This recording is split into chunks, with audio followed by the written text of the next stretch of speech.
Hi, I'm Daryl Urbanski, and welcome to the Best Business Podcast. My mission is to help create 200 new multi-millionaire business owners. How? You'll do better when you know better. In my interviews, you'll hear from self-made millionaires, seven-figure business owners, authors, and world-class experts sharing how they did it so you can too without experiencing the same obstacles they did. Now, if you like this interview, please share it with a friend you think will benefit. They'll appreciate it, and I will as well. You can also connect with me on social media. Look for Daryl Urbanski, D-A-R-Y-L, Urban Ski, U-R-B-A-N-S-K-I, and add me so we can be friends. Now sit back, relax, and enjoy what I've prepared for you right here, right now.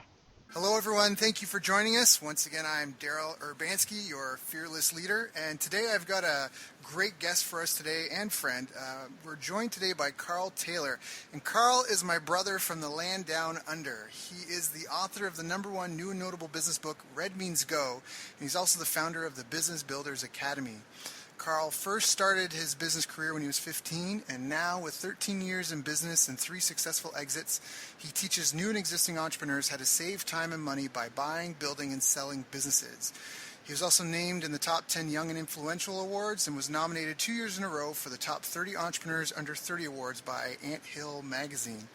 He's also just really easy to talk to, has a great personality, is eager to help, and I'm proud and honored to be able to turn to him when I have questions. So, Carl, thank you so much for your time today. I know you've got a busy schedule. How are you doing, my friend? I'm good, thanks, Daryl. Thanks for having me. And I feel like after that intro, my work here is done. I can. It's a wrap on the day. That's awesome, man.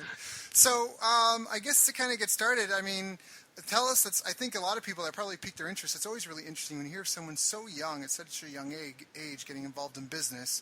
How did you get started in this? Like at 15, what was going on?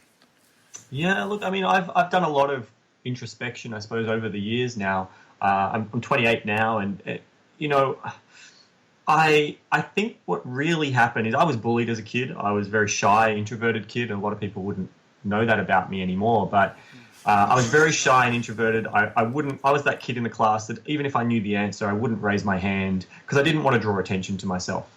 And, I was bullied, and I think what ultimately happened is because I'm not a very well-built guy, even today, I'm still not exactly, someone who could, look very threatening or intimidating. But, I realized that there was no point in trying to fight these people back because I would fail. So in my mind, I suppose, I figured I'm smarter than them. One day I will own you. That was kind of my mentality back then. Is I will own you one day. That will be my way of getting back at you. And, over the time, I have gotten over that ego-driven thing, but it was really an ego thing that got me started and kick-started. And I borrowed money from my grandmother to start this very first business. This is very early days. Google wasn't the search engine it is today. I was going to create an online costume shop. Well, I did create an online costume shop where people could hire or buy costumes. And being in Australia, the internet was extremely new. And people weren't buying things online. And so I borrowed money from my grandmother and I started searching. I think I used Metacrawler back then, the search engine. And I know that. I found this company over in the States that had a Darth Maul costume and from Star Wars. And so I bought that, brought it into Australia, and I took it to school because being 15, who do you think I thought my mum was, right? I knew nothing about business, just that, this sounded like a good idea. Right. And I brought this costume in, showed it to all my friends. People thought it was cool, but not a single person either had the money or was interested in buying or renting this costume. So I learned a very quick lesson in business that, without customers, you have no business. But my grandmother was very supportive. She helped me learn about managing money. She lent me my first, she was my first loan to be able to buy my first computer and a whole bunch of stuff. And she was supportive to be able to lend me that money to start that business. But that business failed. But doing that, I had to start, and I taught myself HTML and programming to build a website. And, at school I was doing there was a course called Business Studies, which, in hindsight was pretty useless from a business point of view, but it got me at least, we had to do a business plan. And I did the business plan for the costume shop. And that really got me thinking and starting to think about business a lot more. And I was working part-time at a pizza shop, and this guy came in one day. And he had a business, pretty successful business actually, just next door. And he came in one day, and I don't remember how it started, but he basically, bottom line, said, I need to build a new website. Do you know anyone? And I don't really know why he asked me. And I don't know why I answered, I think I could help you with that. But that was the moment when my first official real business that actually made some money started, which was doing web design and web development for people. And that was really the start for me. And from there, again, I still knew nothing about business. I think I read my first ever businessy finance book by an Australian guy called Roy McDonald. And it was called How to Turn $1 into $1 million in 7 years or less. And that was the first ever book I ever really read on finance and things. So at that point, I still didn't know much about business. And I just kind of fumbled my way through, managed to pick up a few more clients, built a website, got some hosting clients. I had people from around the world. And I wasn't making a ton of money, but I was making an okay money while still at high school. Right. And making any money when you're in high school is a big deal. Yeah, I mean, yeah, it was great. I mean, I was still working at the pizza shop. That was really what was giving me my cash flow. But, you know, when I wasn't there, or I wasn't studying for my school certificate and then eventually HSC, which was like our end of year for high school stuff, you know, it was late nights, early mornings, working away on either my own projects or clients' websites. And I was just sitting in front of the computer. Really? That's awesome. Even at such a young age to just have that discipline. Because, I mean, I've tried to hire like 20-year-olds, 30-year-olds that have a hard time just showing up to work on time. Yeah, absolutely. Well, again, I mean, you know, for me, I was still that shy, introverted kid. Yeah, I had friends, and I you know, would hang out with my friends. But really, you know, I still just, when I was hanging out with them, we were usually playing like video games or something like that. Like, we were probably the geeky bunch, right? Right. And yeah, I just would spend so much time in front of the computer, and that was kind of my life. I knew it really well. I was good at it, and the thing I liked most about it is I didn't have to interact with people. And yeah, eventually I finished high school, and at the end of that point, kind of had that crisis of, well, who am I? What do I really want? And so I went, you know what, this business thing's good, but it hasn't really paid that well. I think I'm going to get out of the business, you know. And I don't know where along the line I thought of this, but I decided I was going to sell the business, not just kind of shut it down. And I went and contacted a whole bunch of competitors and suppliers and said, hey, look, I'm looking to sell my business. And this one of my competitors said, hey, yeah, I'd be interested. And I managed to sell that business very first time. Knew nothing about negotiations, knew nothing about valuing a company. And so I basically said, hey, well, what do you want to offer me for it? And the guy goes, I'll give you $400. And again, not knowing anything about negotiations, but I'd seen enough TV to know that you should at least counter offer something, right? So I went back and said, I'll make it $600. And the deal was done. It was, you know, the dodgiest thing ever. Yeah, but that's awesome. How old were you? At this point, I was 18. Okay, that's awesome. That's still awesome. That's really awesome. Got it. So therefore, you built and sold your first company. Congratulations. That's awesome. Yeah. So, I mean, you know, I kick myself now when I know what the company was actually worth. It was worth about $6,500, which, you know, is still not a massive amount, but the difference there is like, oh. Mm-hmm. But, you know, it was a great learning, and it really just freed me to kind of go, okay, what am I going to do now? And then I went off and tried all sorts of different things. Did an apprenticeship, did a whole bunch of stuff, was in these multi-million-dollar mansions doing, you know, home automation for people. And that was amazing, but I realized I didn't want to be installing that stuff. I wanted that. So I went to go get back into business. And I bought into an IT support business with my father.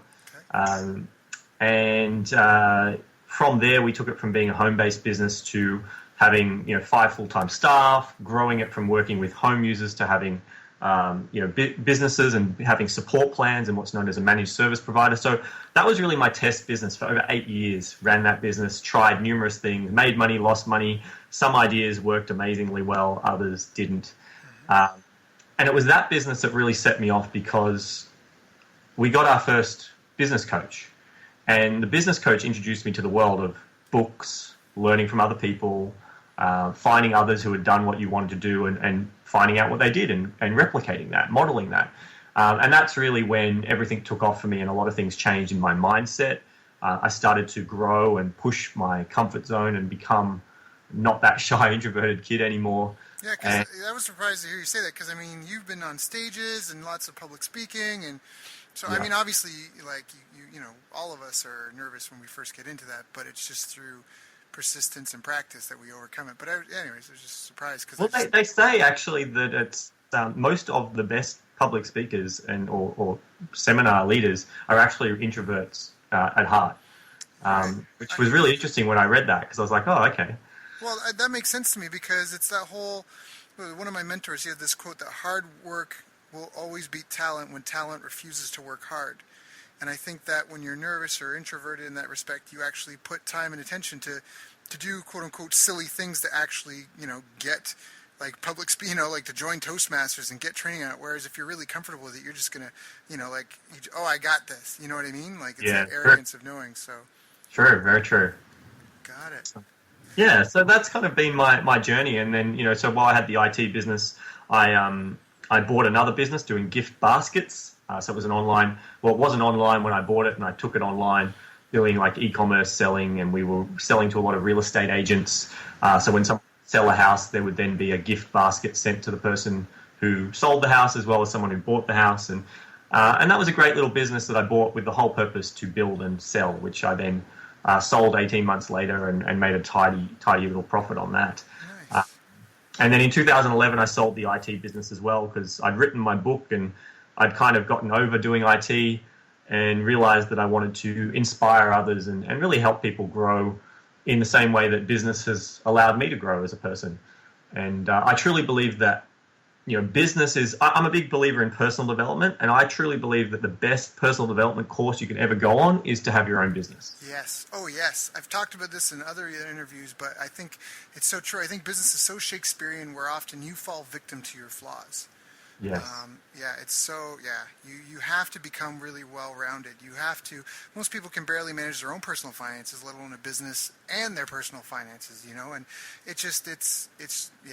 hands down, I think if you want to become a better person, more well-rounded and have less struggle in your life, it's almost like that, it's that catch-22, you know, if you want to get up and go and slave at the gym a couple times a week, it'll be easier for you to, you know what I mean, to have mobility in your old age. But if you take the easy route in the beginning, it might be harder on you in the end. So I think it's the same sort of thing. Absolutely. So that's awesome. So when, you know, those are really different industries you've been in. And I know a lot of people, I often hear, you know, well, my business is different. And I just want to say, like, what were some of the challenges that you had? And you know, are there transferable skills? How intricate is one business versus another? If that's even that's what I want to ask. So I'm going to ask it. It's a great question. And I mean, I get that too in Business Builds Academy. You know, a lot of people, when I talk about buying a business, they go, oh, well, what business should I buy? And I go, well, it probably doesn't really matter, because business is business. The same, it's like a mentor of mine once used to use the analogy of a car. You know, the chassis might be different, but the insides of how the car actually works is exactly the same. Right. And that's so true with business. You know, every business, especially in the online space, right, has to get traffic or eyeballs, right? You've got to get people to see your stuff. You've then got to get people to either walk in the door or opt in if it's a website. That, you know, they've got to kind of take that first micro commitment step to at least start to have a conversation, whether it's online or offline. And then once you've got them, you've got to be able to convert them into a customer and get them to buy something. And once you've got them to buy something, you've got to get them to spend more money and then get them to come back again and again. And then you've got profit margins as well. You know, you've got your costs and you've got your profit margins and your pricing. So the fundamentals of every business is exactly the same. Right. It's just the tactic that you might use, the market, a marketing strategy that works in one business maybe won't work in another. But then sometimes some of the best things you can learn is go and find an industry or a business that's doing something in an industry completely different to yours, and take that same strategy and put it into yours, because that means no one else is doing it, and it's going to kind of disrupt the market. And if they've proven it works, I mean, to give you an example, in the gift basket business, one of the things, I don't know if you guys had it over there, but we had this big thing going on with prepaid mobile phones. You call them cell phones. Prepaid mobile phones where, you'd buy the prepaid credit, and you could then make your phone calls, and then you could just top up automatically. And so I took that same concept and I installed that into the gift baskets, so people could prepay to get these gift baskets, and it would auto top up. So they could go, if you give us $500, that'll actually get you $700 worth of gifts if you prepay. And when it gets down to this value, we'll then pre-top up again to your existing amount. Right. And so I looked at another industry, saw that, and went, I reckon that would work well. Which is so brilliant, because that's first of all, that's a brilliant strategy, because gift cards, I heard something crazy like only 50% or 40% of gift cards are ever redeemed, or some crazy stat. Maybe I have it inversed, but it's like 70% then. But still, with gift cards, that's such a great idea, because people are prepaying, so you already have the money. Cash flow is not a problem. You're not buying inventory. You're getting cash up front first. That's just a great model. I love that. So, yeah, that's awesome. Yeah, so absolutely. Business is business. I do believe, that you should find something that you at least, if you don't know a lot about that business, you need to at least find that jockey. You need to find someone who does know a lot about that business to be a part of the business. But the fundamentals for any, you can go into any business once you understand how it works. Right. So what have been some of the biggest challenges for you in business in general, among the different industries, and now buying and selling businesses and coaching others through doing the same? What are some of the biggest challenges that you've kind of seen people come up against? I think the biggest challenge, and this is speaking from me personally, the biggest challenge that I've ever faced and continue to face to this day, and I think it faces a lot of people, is belief and mindset. I've spent a lot of money on personal development courses and training. I spent a lot of time on all of that. And even still, I struggle day to day with all sorts of, belief in myself. What right do I have to teach people this stuff? What right do I have to do this? Or, you're going to enter into a new market, or for me, now I might be creating a new product, and I'll go, well, someone else has already created a really good product in that market. Why should I bother creating one? And while logically I know that that's just not right, it's something that I've personally struggled with a lot. And on one of my masterminds with some friends of mine who we get together every week and have a mastermind, I discovered, I used to think this was just me, and then we had a conversation once and realized that every single one of us, and we're all some would say we're very successful in our different things.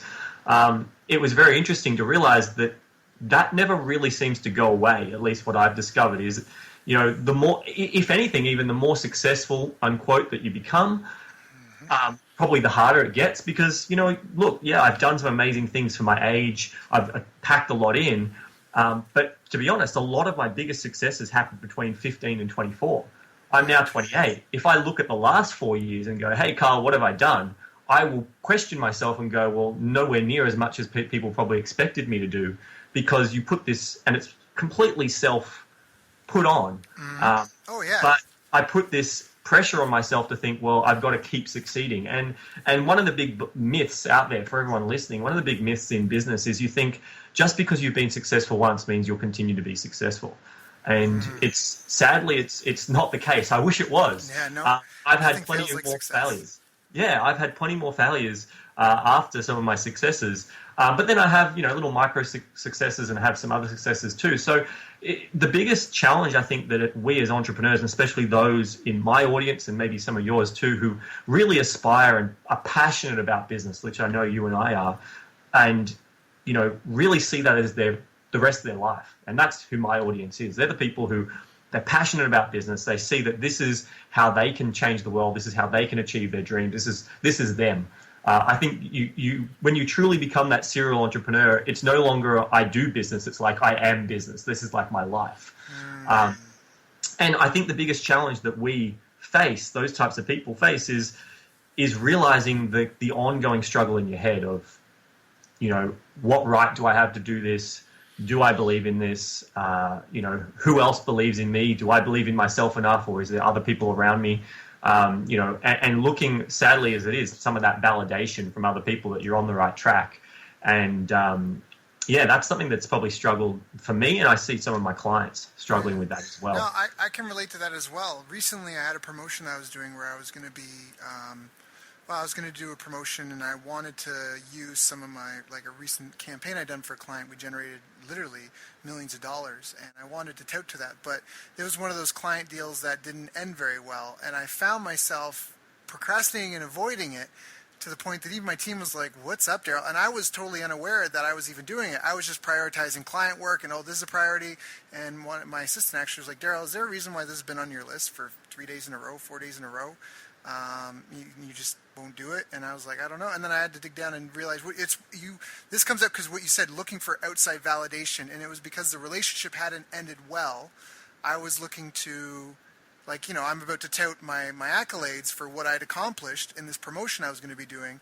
But then it was like the external evidence I wanted. It was like, if I actually accomplished that, how could the relationship have ended in any other way other than a handshake, a pat on the back, and, and the money that I was due. But because it didn't, it was like, exactly like you said, that self-doubt. But the reality is I've got tons of clients, and that's only one client. And exactly like you said, it's just such a mindset thing. And I fully agree with you there. I would see, when I had my martial arts school, I would see people lose matches at tournaments before it even started.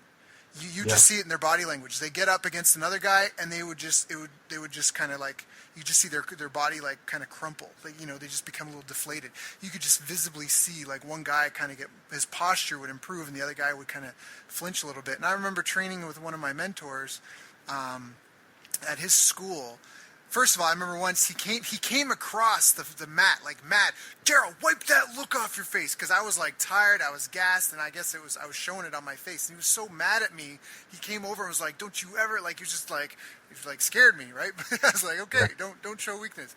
But then even in the rest in between, we were doing these training exercises, and then in minutes in between, like 1 minute break, 2 minute break, your partner that you were training with, you would just stare them down for the minute, 2 minute, and you would feel yourself getting like emotional, like getting stared at, like you get angrier, it was just a weird thing. But it's a psychological, it's exactly like you said, just psyching yourself out for things that are imaginary. It's fear, it's false evidence appearing real, or something like that.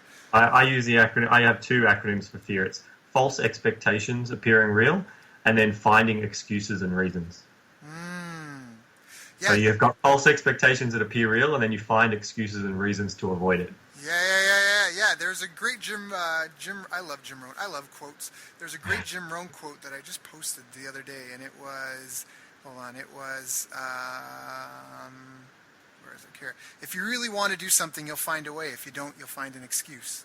That's Jim Rohn. I love that. Do you have any good quotes? Yeah, I think one of my favorite quotes is, whether you think you can or you can't, you're right, which is almost, it's kind of the same. Yeah, but it's one of my favorite quotes. It's something I always think about when I'm talking with people or myself. It's like, if I think I can, I can. If I think I can't, I can't, because I'll give up. Mm-hmm. So, yeah, absolutely. Mm-hmm. Another one that I love is from Tony Robbins about you meet your musts. I often will repeat that to myself. It's you'll meet your musts. And I've seen that in my business life and personal life time and time again. It's when something's a must, you find a way. Those times when the bank account's almost empty and you're like, if I don't make a sale or get something happening this week, I won't eat. It becomes a must, and you make it happen. And then those times when it's like, there's plenty of cash in the bank, don't need to really do something. I'd like to. Right. You don't seem to do it, Yes. Well, again, that's success. Nothing fails like success. You've had a really good quarter or two, and suddenly you go on vacation. But when you come back, the vacation didn't really end. I know that all too well. That's awesome. That's so awesome. So, what do you recommend to people who are starting out or struggling, and they're trying to get into a business, or they're trying to start a business, or they have a business and they want to, they have this extra capital they want to reinvest? What do you recommend to someone who's just getting started or struggling?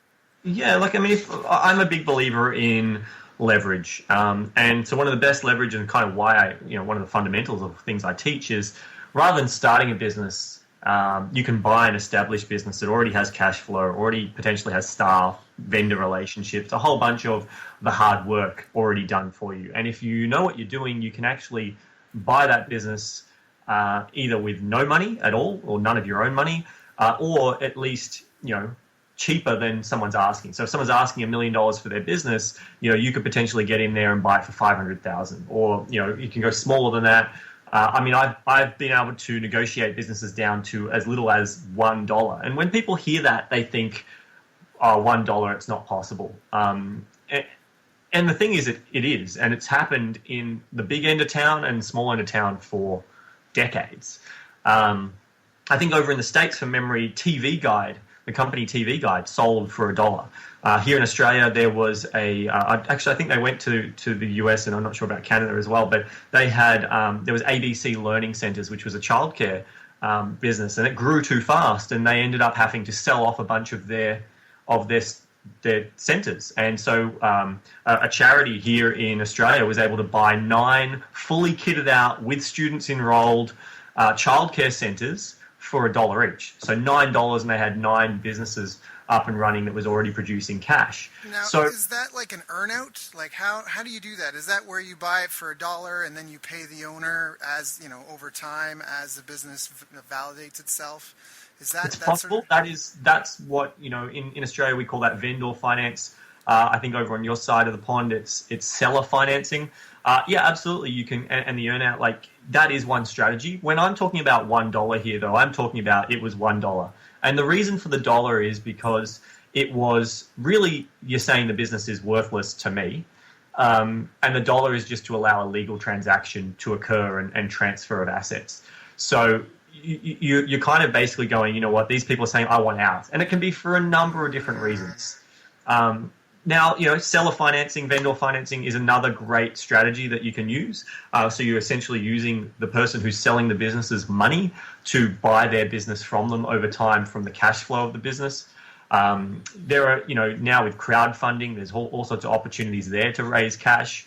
I'm not a big believer in needing to go to the bank because at least post GFC, getting cash from the bank has been harder, is what people always tell me. So, I'd rather see people, so if, there's people listening who are going, I've got a bunch of cash and I want to get into a business.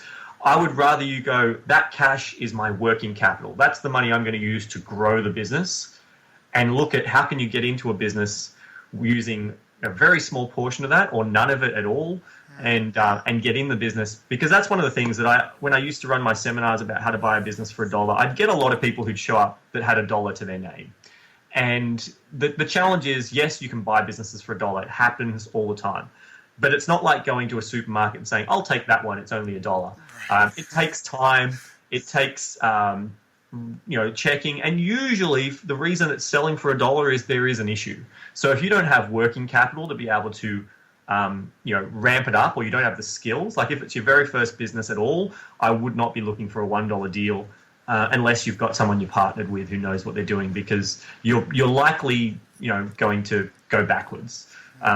But if you can buy a business that was asking $100,000 and you got it for $50,000, or even and maybe it was only $10,000 down, that's pretty good. So that's what I would say is if you're looking to get into a business, look at how you can leverage other people's time, money, and resources. And if someone's had a business for 5 years and you buy it at that point, you just saved yourself 5 years of blood, sweat, and tears that it took to figure all that out, put it all together, get the clients that they got, build the systems if they even have systems, the relationships. You can save yourself a lot of that, and you can buy it at a massive discount. So yeah, that's probably where I would say to start. And if for those that are already in a business going, well, I don't want to do that, look, buying a business can be a great way to expand your business and grow quickly. But the next thing I'd say really is about figure out your why. It's going back to Tony Robbins' quote about you meet your musts. When you truly, and I thought I knew my why for a long time. I always thought very logically about it. And I realized it's not your why is not a logical thing at all. It's emotional. And when you truly find it, and it changes at times as well. But when you truly find it, everything becomes a huge must. You truly just are connected and in flow, and nothing will distract you. When you logically go, I mean, I used to think, oh, my why is to change the world. And that sounds nice on paper and it sounds really cool, but it didn't drive me. Yep. It was very surface level, very logical, what I thought what I thought it should be, not what it really was. Right. Yeah, and that's such a good point. I'm always reading a handful of books at a time, but there's one book I'm reading of the 5 I have going right now called The Chimp Paradox. And in it, he's talking about how we've got 3 brains. We've got our human brain, which is the logical, rational self. We've got, and he acknowledges that this is an overgross generalization, but the human brain, the logical, rational one, the computer that's breathing, your heartbeat, all these automatic functions, and then your chimp brain. And your chimp brain is like the 800-pound gorilla in your body and in your life. It's the one that, you think like it's like, as a marketer, I'm just always like baffled by the huge gap between what people say, what they think, and then what they actually do. And a lot of that is the chimp. And so that's what, like, your emotional, your irrational, your passion, your wants, your desires. And so that feeling part of you, and that's exactly, I think that's what you're talking about there. Like, you need that deeper why, because you have to, it's such a powerful resource. If you're just operating with your computer and your human brain, I mean, that's 20%, where the 80% of your brain really is what you want, you feel, like your feelings, your emotions, your gut. And that, if you can get that lined up behind something, again, they talk about mothers that have been able to lift a burning car, or lift a car just to save a child, and things like that. Like, they could never do any other way. It's because they encompass their being in it, and that's those principles from Think and Grow Rich. Yeah, so that's a great tip. I just mentioned a couple of books there. The Chimp Paradox and Think and Grow Rich. Those are two books I'd recommend for anyone that is looking to further their education. What would you recommend? What are some of the books that you would? Well, my own, of course. Red Means Go. Of course. Absolutely.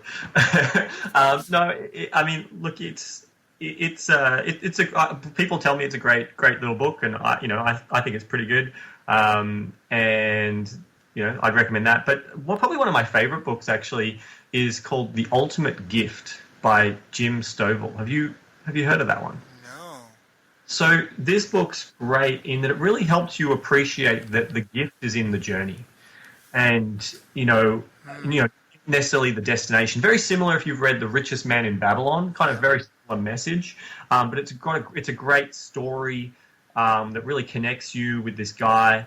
And I really just really liked it. It really, I suppose this whole call, it feels like we're going very, mental and psychological and personal development-y, but it's so true. I think that when you can get that sorted, the actual technical skills of business are not that hard and not that hard to find.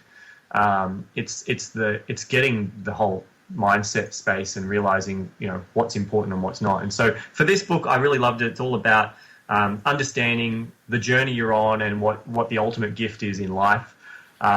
So yeah, that's 2 books there. Richest Man in Babylon, if you haven't read that. That's a great book. And The Ultimate Gift by Jim Stovall. Yeah, no, The Richest Man in Babylon, that's a great book. Lots of just little pearls of wisdom in that. The Ultimate Gift, Jim Stovall. Okay, that's awesome. Yeah, and you know what I love about books? Books are so powerful. There's so much knowledge in a book. And I mean, like, I'm looking at The Ultimate Gift right now. You can buy it used for $1 or for a penny plus shipping. I remember I bought Think and Grow Rich. I remember I have one of my mentors. We were just in a mastermind group, and one of many that I've been in. And I remember someone was like, "Hey, so I finished reading Think and Grow Rich. What should I read next?" And he's like, "Well, have you implemented it?" And he's like, "No." And my mentor was like, "That's 20 years of research and success. Like, read it again." Like, you know what I mean? Right? But yeah, right. You buy it, and I tell people about it, and they don't even know it. And I'm like, I go on Amazon, and I buy it for them for a penny, used. And I'm like, here's this profound knowledge that can change your life. Just get the damn book. And you've got a book, I've got a book. There's tons of knowledge there. Yeah, like Think and Grow Rich is free. It's out of copyright. So, if you Google it hard enough, you can find Think and Grow Rich for free in PDF form. And I mean, I know a whole bunch of people give it away for free. So Yeah, if you haven't read it, anyone who's listening to this, you should definitely. I personally love the audio version. I've got this audio version of it. I don't remember where I got it from, but it's got actual little excerpts of Napoleon Hill talking as well, and I think it's from a seminar he gave or something. And it's awesome. That's cool. Yeah, no, I love. Yeah, that sounds Napoleon Hill. It's fun when you get to see when you get to sit down for an evening and actually invite people into your mind and into your world and just basically download their knowledge into your brain. You know, people could buy your book, they could buy my book, and they could sit down with us for an evening or two and just have us pour out our knowledge. I mean, nobody publishes a book and is like, I want to put out crap out into the world. Like you put your heart and soul into that. You want to give people your best, and so it's just phenomenal. Again, Jim Rohn has another quote, and I'm gonna butcher it, but it's like, you should read books every evening. You should spend your nights reading Socrates and Aristotle and the thoughts of all the great thinkers of your industry and of the world. You could sit there all night and not come up with that stuff on your own. And Yeah. I think that's like, you're right. That's just brilliant. Like, sit there and think about hamster dance and Teletubbies and Angry Bird. Like, if sitting there to my own thoughts, just sit down instead and curl up with a good book and put some knowledge in there, because you do better when you know better. So, Well, to me, going back to kind of one of my biggest challenges is often belief and getting stuck and maybe procrastinating. And one of the things that I've found has been the best thing to help for me when I get really super stuck. And my girlfriend knows this. She'll always, remind me to go read a book. But basically, I need to go learn something. When I get really stuck and I'm making no progress at all, I just need to go and learn something. So I'll go and read a book, listen to an audio book, go for a walk, listening to Tony Robbins or something. And that just 5-10 minutes, even if I don't finish the book, it just kind of unlocks the blockage in my brain, and then it gets me back on track. yep. Yeah, in fact, two great copywriters in our history, and one of them right now is the greatest living copywriter ever, Gary Bencivenga, and then the other one, Gene Schwartz. Great copywriters. And for those of you who don't understand the power of copy is very, very, very powerful, because especially in the olden days, I mean, the history of advertising was back in the day, everyone had to sell face-to-face, one-on-one or one to a group. But when some smart salesman realized he could take his sales pitch and write it out, that transformed his life and the world of business, because now you could mail letters to people, and you could serve 100,000 people in a day, and you could have your best salesman like copied out on paper and mail it out to whoever in the world fit your demographic, and you could never have that many appointments in a day. You could never scale that way. It was a way to multiply themselves and their sales, to can and clone their sales presentations. And Gary Bencivenga and Gene Schwartz are two of the best copywriters, and I just had a brain fart. I was so enamored with them and their history. Oh, you're talking about anytime you get stuck, which is funny because I just got stuck. So Gene said he never had writer's block, and the same with Gary. And they said that the solution was always more research. It was just more research, they never had writer's block, because if they just really knew their subject so well, execution was flawless. And I don't want to say execution was flawless, but the execution came easy. They didn't have to struggle and stare at a blank page. They already knew what they were putting down. So what you said just fits in line with that. What you said just mimics what world-class copywriting, sales copywriters have said, both of them separately, decades apart. That just research. If you're stuck, it means that you need to do some more research and just immerse yourself in it. So that's awesome. So I know we talked about the mindset stuff. Is there any other mistakes you see people making when they're trying to buy a business? What are like the top 3 mistakes someone makes when they try to buy and get into a business? We had the mindset issue. It's a good question. So, if you're looking to buy a business specifically, I think one of the big mistakes is people will only look at things that they know about. So we're talking about, for me, I don't really care. I look for a business that I can add value to, but I'm not necessarily too concerned about the mechanics of what industry that business is in or how it does what it does. So I think that's a big mistake, is putting on the blinkers and only looking. Let's say you were an electrician and you go, I'm going to buy an electrical business. In fact, I think that's probably the worst thing you could do, right? Because you won't really buy a business. You'll buy yourself a job. Right. So definitely that's a big mistake, is going, this is what I do and who I am. and I'm going to buy that. And look, if that's what they're after, if you really just want to do your own thing, be your own boss and have your own job, then that's totally fine. But if you're serious about being a business owner, then one of the best things you could do is buy a business that you actually know little about, the mechanics of delivery, so that way you can focus on just working on the business, being the marketer, being the person making the decisions and the direction and the vision, rather than, like, for example, one of my favorite examples I used to give at some of my seminars, and I still give, is a hairdresser. Like, I'd love to buy a hairdressing salon because there's no way any client would let me cut their hair. They'd be... And it's perfect because it means that the most I could do in day-to-day would be sweeping the floor.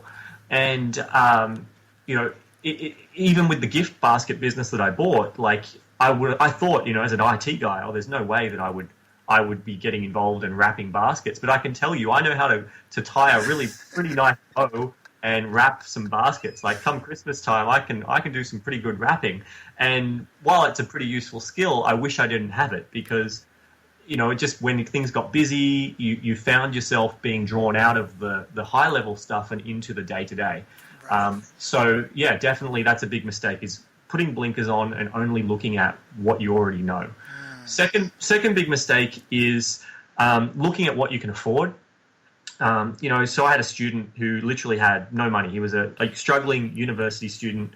He came through my program. He nearly, put his whole life savings into doing my live training program. And so when he came through, it was like, okay, well, what are we going to do to get you into a business? And he didn't have any money, but he's like, I should only be looking for these $1 deals, and I should only be looking at these really low-priced, maybe doing what we call a knowledge and skill buy-in, because he had a lot of sales skills that he could get in there and get equity just for his skills. And it's like, yeah, we could look at that, but it's like, I want you to go and look at these businesses asking $600,000, $1 million. I want you to go in there and just start negotiating. And he went in there thinking, he's just doing it because I told him to, rather than that he would. And he one in particular, asking $600,000, he got right into due diligence. He figured out that he'd be able to raise money if he needed to. Now, the deal ended up falling through and he didn't buy it, but the door opened for him. And if he stuck to what he thought he was going to look at, he'd probably still be sitting around going, what am I going to do? So that's another thing, is don't go, well, I can only afford 20 grand. I'm only going to look at 20 grand businesses. Look bigger, look further out there, have the conversations, because you'll be surprised at, where you'll end up. So that's a second big mistake. And I think really the third mistake when it comes to buying a business is not doing enough due diligence and getting emotionally connected.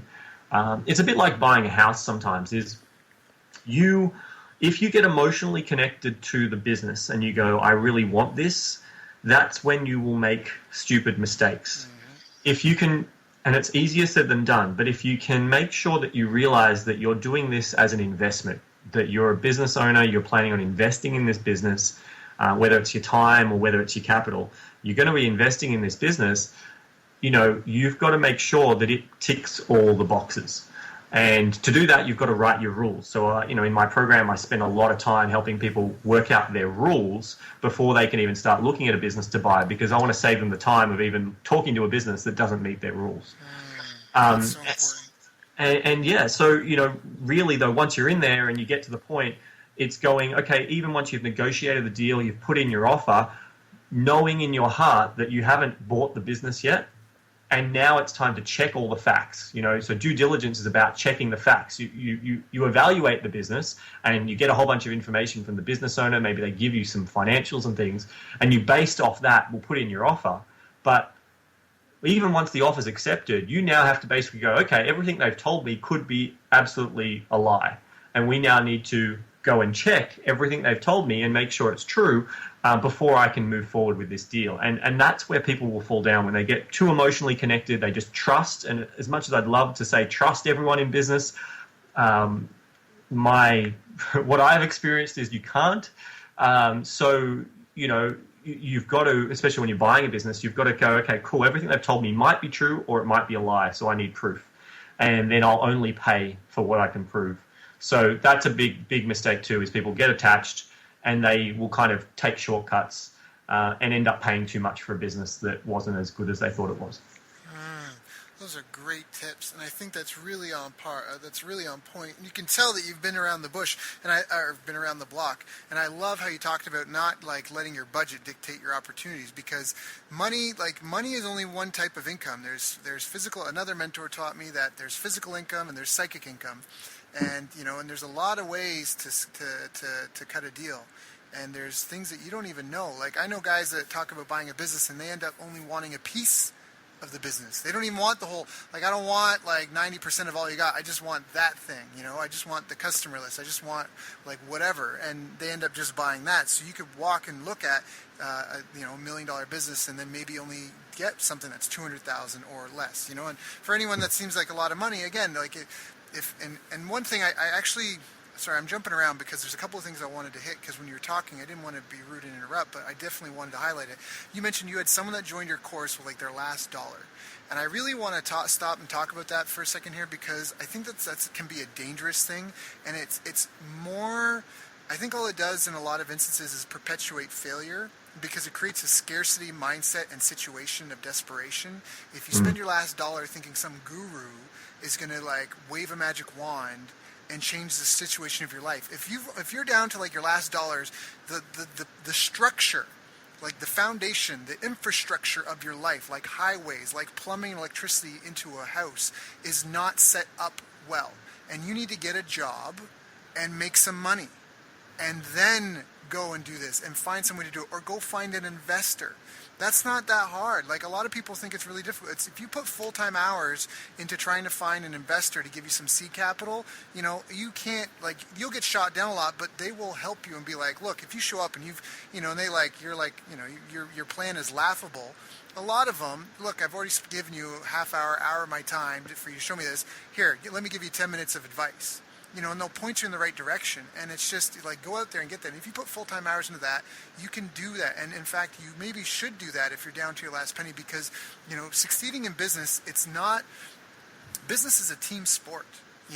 Business is not something you do solo. It's not the Olympics where you show up and you win because you're the best shooter, you're the highest jumper. It's not that at all. It's about building teams and solving problems for large groups of people.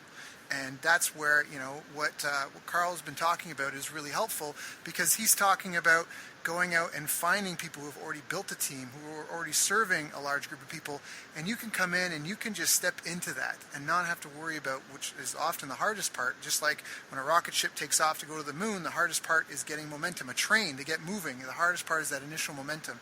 So if you are on your last dollar and you're listening to this call, please don't invest that in someone's course to thinking that you're going to learn some secret that no one's revealed. There's a magic door that you're going to get brought behind, and they're going to tell you the real knowledge, and that's going to change your life. That's not it at all. You are on your last dollar, and you need to fix it. You need to get out and hustle and either sell some stuff and get some cash under your belt first, or go out and get a job, or go out and get someone who will back you financially to become a partner in your endeavor, and then come back and then get the education and training and then move forward when you're properly staffed. I mean, that's like going into a battle with one arrow left. And I know everybody wants to believe, in the movies, that, he's got one arrow and there's 3 bad guys rushing at him, and he kills all 3 of them with an arrow. But that just doesn't happen in real life. The odds of that happening in reality is just slim to none. That's why we love movies so much, because we suspend our disbelief.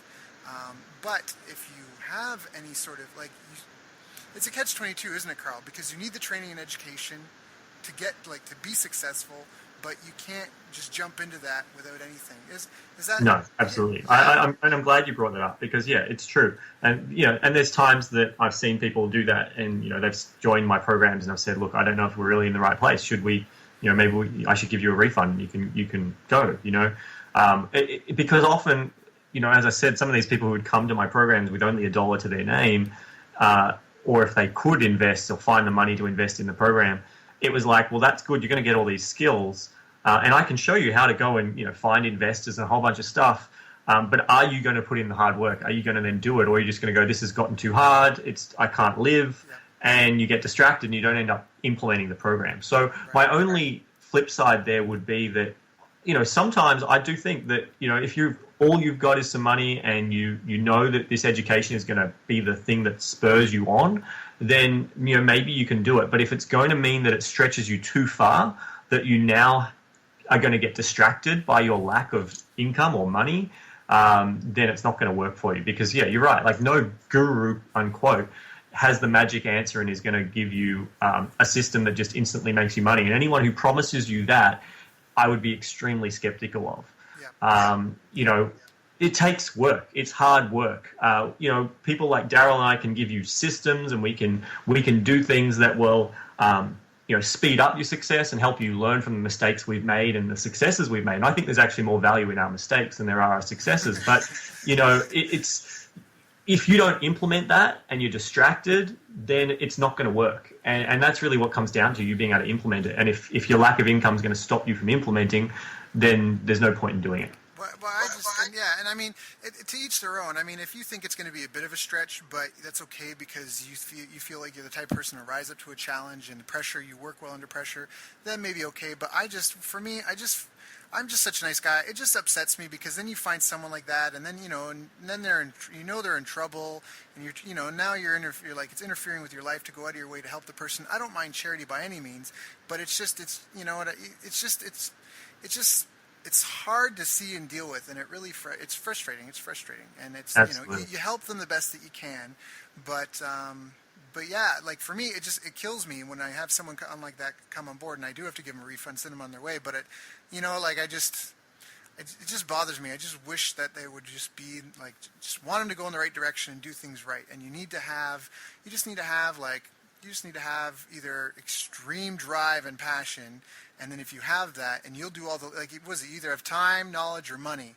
And, and really most people have an excess of one of the three. They have an excess of time, they have an excess of knowledge, or they have an excess of money, but they're not necessarily, obviously it depends. It's like those role-playing games, right? You roll a character, you got like a 7 strength and a 2 charisma and whatever. But I mean, if you've got a ton of time but no knowledge and no money, then you can use that time to do the legwork, the research, and all the stuff the guys that you find to build your team with that have money, have knowledge, they'll tell you what to do, and then you go do it. And the same thing, if you're the guy with money, like, you just got to find a way to make that work. And when people come and they just expect, it just puts a lot of pressure on the guru. And then it's like, look, I appreciate your money, but I can't. I just want to give you your money back, and here's an hour of my time, and I'm going to tell you exactly what to do. And now, please just go do it, and and get an accountability partner, and just go, because it's just, I want everyone to be successful. That's why my tagline is, your success is my success. I just want to make sure I got that out there. But so forgive me, Carl. I took kind of a personal moment just to talk to the listeners, but it's because it's fine. It's a really good point. As you say, I totally, I think we had this conversation on a previous conversation between you and I privately, that, we get quite connected to our student success, and there are a lot of people out there that, they're just about selling stuff, right. And they're not necessarily connected to getting a student to actually have results, and sometimes it's our downfall, but at the same time it's better for the client, and I sleep better at night knowing that I'm only taking on clients who I can actually help, and I'm doing my best to give them everything they need to get the results they want. And I remember we had that conversation, so I think it's really, really important. Yeah, no, and that's again, I for people who listen to this, I actually do screen. I don't just look up anyone out of the phone book and invite them onto my show. These are people that I know personally, and I have vetted, and I would not bring them on here if I did not believe that they had your best interests at heart. And so, just please keep that in mind. So, Carl, speaking of that, what are you working on now? What are you doing these days, anyways? I mean, you've been on all sorts of, you've been in the news, you've been on television, you've done all sorts of stuff. What do you have going on now? Yeah, so, I mean, I still invest in and looking to buy businesses. I've moved a lot of my focus now, unless a really good deal came along, bricks and mortar. I'm these days just looking at online businesses. Because a lot of my skill set and my team's skill set are in online these days. I'm a techie at heart, as you guys heard earlier. So really, I've got a bunch of different online businesses that I bought, and I'm not going to say, hey, I tell people to buy businesses. I still do start some businesses as well. There's still value in doing that sometimes. You got to weigh it up. But so I have a bunch of different online businesses, and my 2 main focuses these days are I have Business Builders Academy, which is my business education. It's really about how do I give street smart business advice to business or entrepreneurs, aspiring entrepreneurs or existing entrepreneurs who are passionate about business, and they really see business as their serial, as their life kind of career path, if you will. And so we're all about just giving street smart strategies to help people buy a business, to build their business, or to be able to sell a business. And so that's all education and online training. And then my second business is in automation agency, which is a done-for-you online marketing agency where basically a lot of these products, we work with high-priced services, coaches, consultants, and we help them build what's known as like a sales funnel. And we will do all the work for them. Because I used to have a coaching program, a high-level coaching program where I was teaching some of these online marketing strategies to business owners. And what I found is that most of the time, this is being connected to their results. What I found is that most of the time, three things happen. One, they would just not do anything with it, what they learned. Two, they would try and do it themselves, but they either weren't very techie or didn't quite grasp all the marketing nuances, so they did a really poor job. Or three, they would learn it all and go, this is great, and they'd go and find someone to implement it who would do a really crappy job. And so they'd be ultimately ripped off. And so when I saw that, I went, you know what, I'm gonna stop doing this coaching. So I actually quit coaching. The only way people get access to me personally now is through automation agency or through some of my different online products where there sometimes is a coaching element. But I stopped doing any one-on-one or high group coaching and just went, you know what, my whole team who's been doing this for myself will just be available for those who can afford it and want it done right, and we'll just do it all through automation agency. So that's kind of my two things. I get to inspire and teach and help people be smarter in business, and those that are at the right level and need that help with the online marketing, we just do it all for them. That's awesome. That's awesome. So if anyone listening here wants to reach out and find out more about you or ask you some questions and get in touch, what's the best way for them to contact you? Yeah, best way to contact me is, I'm on mainly Facebook is probably my most social media that you'll find me on. I think I'm facebook.com/Carl, CARLD Taylor. Otherwise, go to carltaylor.com.au. So that's CARLTAYLOR.com or .com.au. They both go to the same place. Got it. All right, so that's carltaylor.com, or just look him up on Facebook. Carl, thank you so much for joining us on the call today. I really do appreciate your time, your friendship, your camaraderie, and you sharing your knowledge and expertise, and even your failures with the callers today. With the listeners today. So thank you for your time. I know that the weather down there is awesome. We're in the middle of winter right now. I'm in California, so it's actually still great. But I just hope you enjoy the sunshine for us, and just thank you so much for joining us today. My pleasure. It's sweltering hot today, and you can probably hear the fan actually in the background. If you could call, that's what it was, the fan trying to keep me cool. That's awesome. Well, enjoy the weather, buddy, and I appreciate you. You've reached the end of our interview. Now, first, let me thank you for listening. I appreciate and respect you more than you'll ever know. And now I'd like to ask you a couple of questions. First, what 3 lessons did you just learn? What 3 aha moments just jumped out at you? Second, what can you implement for yourself and your business in the next 24 hours? Third, what can you give to someone else to help you with, or give them to just do it for you? Whatever it is, remember, taking action is the secret sauce to results. Now, if you think this interview would be helpful for a friend, please give them a link to it. It'll help them and it'll help me too. I'd also like to invite you to help me find out more about the challenges you're facing, your dreams, your goals, and how I can help you overcome what's holding you back. We both do better when we know better, and your success is my success. So please reach out and interact. You can visit our website, bestbusinesscoach.ca for Canada or California, where I'm from and where I'm living. You're welcome to also try out one of our paid programs. You can find us on YouTube, Facebook, and pretty much every other social media channel you can think of. You should also subscribe to the podcast, and if you're enjoying them, please leave us a nice review. It really helps. That's all for now. Once again, thank you. Take care of yourself, and remember, the world needs the best business you can build.